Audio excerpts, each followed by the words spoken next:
Hello everyone, my name is Dylan Bauer. I'm here with Art with a Heart in Healthcare, and today we'll be painting this painting by Georgia O'Keeffe called Lake George Reflections.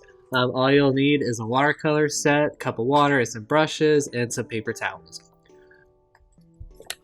And I'm also going to be telling you guys some fun facts about the artist as well, so if you want to have a scrap piece of paper and a pencil beside you to take some notes so that you can brag to your art teachers for some extra credit. So I taped off my borders just so that I get a nice frame around my piece, and that way I didn't have to go all the way to the edge of my paper. It's optional, you guys don't have to if you don't want to. It just looks a lot nicer. So I'm going to start off with my pencil, and I'm going to map out my mountains. That way I know how big or small I want them and how exact I want them to be. So the main thing is you want to hold your pencil slanted so you put less pressure on it. You want to draw very, very light. So I'm just lightly sketching these mountains. That way if I make a mistake, I can erase it and no longer see the mistake. So I'm just drawing these mountains out. A little fun fact about the artist. She has always wanted to be an artist since she was 10 years old. And she went to art school at a very young age and continued to excel in art. Another really funny fact about her is she used to drive her car out to beautiful landscapes, and she would set up a little art studio in the back of her car, and she would paint her landscape that she was sitting in front of. This one in particular. I love all the colors that she used in this piece. So I'm going to start off with the first mountain, and I'm just going to paint it green. I'm not going to paint the whole thing green because I'm going to be putting some other colors inside this one mountain. So I'm going to start with the front and work my way back to the back mountain. So just a little green. The more water, the lighter the color will be, and the less water, the darker the color will be. So just keep that in mind. I'm going to put a little bit of black in to make the front darker. You don't have to if you don't want to. I'm just trying to make it look as close as possible to her piece.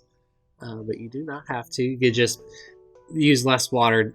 That way it's a darker green. So I'm just cleaning my brush. I usually paint the bottom of the cup, and then I use 2 fingers and I squeeze all that excess water out and then paint my paper towels. That's the most effective way of cleaning your brush.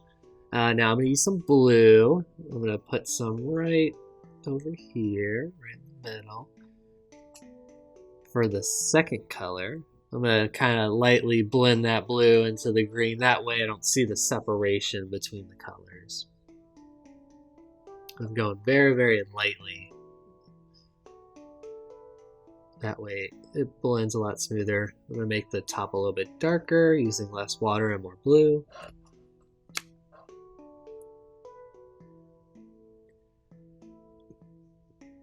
There we go.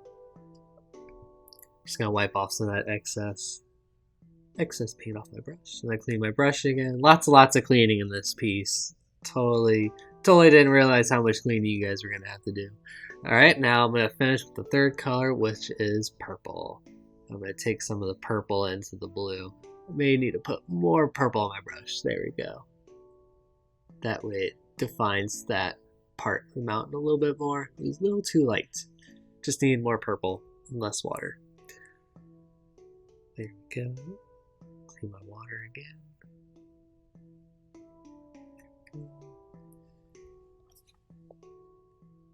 Now I'm going to do the second mountain, and I'm just going to outline the top because the whole thing is going to be red.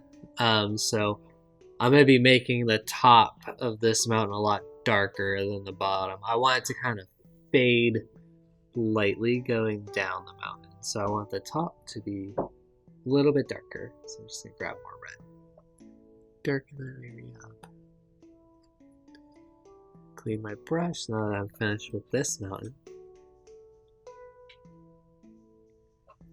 You guys may have seen some of her artwork, possibly, depending on how old you guys are. She painted lots of flowers. What she would do is she would find a flower, and she would pretty much zoom in into the most interesting parts of the flower. She created over 200 paintings of flowers, but she painted a lot more than flowers, as you can see. She did landscapes, she painted bones and rocks and buildings and skyscrapers, so she did lots of different things. And then did sculpting later on in her life.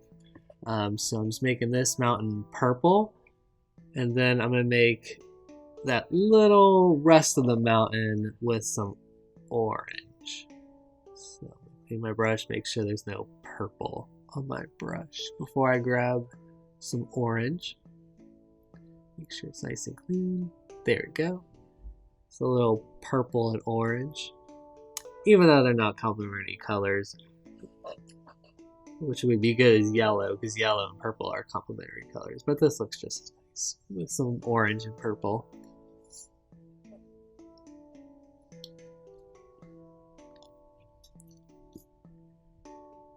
Clean off my brush.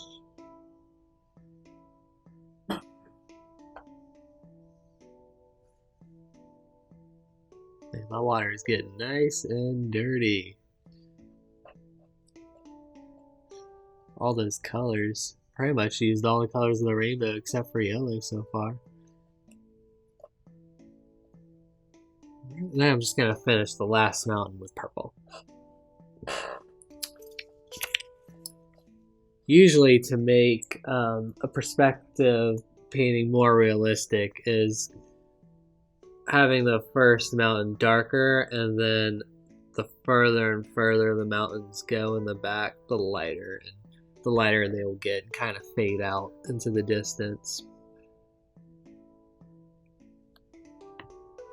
And now I'm just making the front mountain with the top part is going to be blue, and then I'm going to do the other half a different color. I'm going to do the bottom half purple after I do the blue at the top. Okay.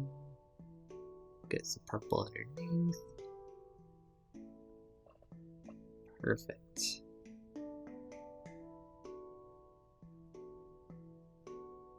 I'm going to darken that bottom up a little bit more.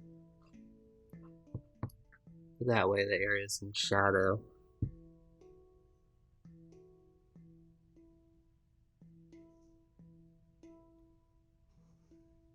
Perfect. Okay, let me clean my brush. We are going to do trees down below, but I want the bottom to, have some time to dry. So we're going to start off with our sky with a lot of blue, and the further we go down towards the mountains, you'll be adding more and more water. That way it goes from dark to light. So I'm at the top, and I'm just going side to side, making sure I cover up all the white of the sky. Don't want any white sky showing. Add some more blue, darken that area up a little bit. That way it's not the same tone of blue. Want it nice and dark at the top. Just side to side. That way there's a nice gradient. Watercolors dry very, very fast, depending on how much you put on the paper. And I'm using watercolor paper, so it's soaking it up a lot more. You guys may not be using watercolor paper, but that's totally fine.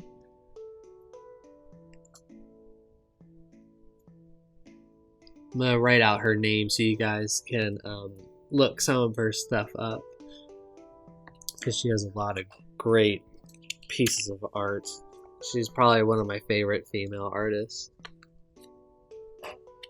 She's lots of really awesome. I love all of her flower paintings. They're just so cool. I used to do the same thing with photography. I would zoom into different things and kind of create a painting with my photography, zooming into like trunks of trees, and I'd also do flowers and water. It's a lot of fun. Here's the actual piece. You could see the bottom being reflected in the water. Also those trees that look like gumballs. I also did did I do less mountains? I can't tell. Yeah, I think, no. No, I did the right amount. Never mind. It's just hers is going the opposite way, which is fine. I didn't want to make it look exactly like her piece. It's just inspiration. And I love telling fun facts. If you guys want to check out some of my more of my videos on our Facebook page and on our website, if you see any videos that say inspired by, that's usually mine. And I like to give fun facts usually. Like I've done Pablo Picasso and Van Gogh and lots of other great artists. Alright, so now I'm doing the trees with my little brush, just kind of going around in a circle with green. The main thing is you want different size ones. You want some small ones, some medium ones, some large ones, some extra large ones. Just different size trees. So I'm starting with the green first. Some of the green trees will have a little bit of purple, I think, but I'll wait until the green dries a little bit more. So now I'm going to do some purple trees by themselves. Make this big one right here. Make another small one. And wow, I did like an extra small one. Yes. Definitely helps with perspective having different size trees. Happy little rounded trees. I didn't think they were trees at first. But then I looked at it more. I was like, yeah, those are trees. Alright, so now I'm just putting some purple in some of the green trees. Putting some green in some of the purple trees. Kind of filling in some of the empty spaces on that side with some green trees. Now I put some yellow inside of the green. Only on one side to make it lighter. That way I have some light and dark greens in the tree. And there we go. Did all my trees. Looks great.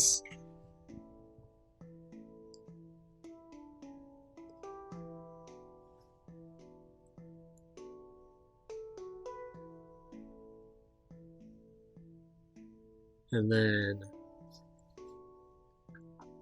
I'm going to take the tape off my paper. The most important thing, if you did tape your borders off, to not rip the tape, I kind of lift up some tape and then I use my pointer finger and I kind of keep pushing and pushing the tape until it comes off the paper. That way it doesn't take paper onto the tape.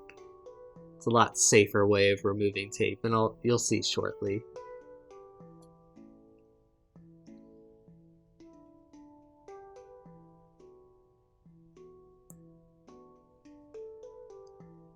Yeah, it's definitely helped me a lot looking at other people's artwork and kind of using a different medium, because she used oil paint to do this one and I used watercolors. And I think for other ones, most of the artists that I've done used oil paint because they didn't have color pencils back then and markers, I don't think. But it's just fun. And then you learn new techniques and you learn about the artist that way too. So yeah, I'm just using my pointer finger and I'm kind of just pushing the tape back very, very slow, like that way it doesn't rip the paper. Looks like I got a little paint on the other side of the tape, which is okay. I'm using watercolor paper, so I could just wet a paper towel and kind of erase that paint that got over there. Just do it very, very gently at first. You don't want to put too much pressure because you don't want to take a lot of paper off. It does remove a little bit of paper, but makes it look a lot better. There we go. Got the last little area off. Nice and clean. Look at that. Now I just need to buy a frame. I don't need to buy a mat. That's the other thing why I like taping off my borders. Then I sign my piece down on the bottom. I usually put the title in the middle. And there you go. Hope you guys enjoyed my video and have a great rest of your day. Also, feel free to like and subscribe on some of our stuff. We have lots of different things on our website, like coloring pages that you can print out as well. as our videos.